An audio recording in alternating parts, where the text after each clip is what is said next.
Sa iba pang mga maiinit na balita sa oras na ito, patay ang 7 miyembro ng Komiteng Rehiyon Gitnang Luzon ng Communist Terrorist Group matapos makasagupa ang mga tropa ng sundalo mula ho sa 84th Infantry Victorious Battalion ng Philippine Army dyan ho sa may barangay Malbang, Pantabangan, Nueva Ecija kahapon ho yan ng hapon.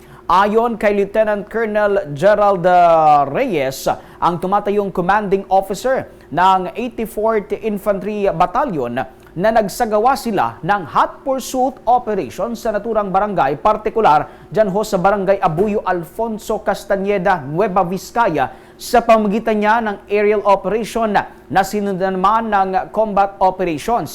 Sinabi pa ni Lieutenant Colonel Reyes, bilang resulta ng naturang operasyon, nakarecover ang mga sundalo ng mga sumusunod: 3 M14 rifles, 6 na M16 rifles, isang M16 na naka-attach nga dyan ho sa may M203 rifle, at isang low-power firearm, maging ang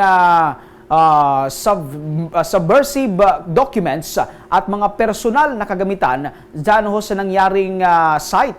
Ayon sa militar, walang naiulat na casualty sa panig naman ng mga tropa ng pamahalaan. Sinabi ho ni Lieutenant Colonel Reyes na napigilan ng militar ang planong maibalik ng terorista nga itong kanilang impluensya sa naturang komunidad gamit ang pananakot. Tiniyak din nito ang kaligtasan ng mamamayan ng Nueva Ecija laban yan sa banta ng mga teroristang grupo, at yan nga ay naging pahayag ng naturang opisyal. Samantala, pinuri naman ni Brigadier General Joseph Norwin D. Pasamonte ng Philippine Army Commander ng 73rd Infantry Brigade ng Philippine Army ang sundalo sa matagumpay na operasyon, at pinasalamatan din ang mga komunidad sa kanilang naging kooperasyon.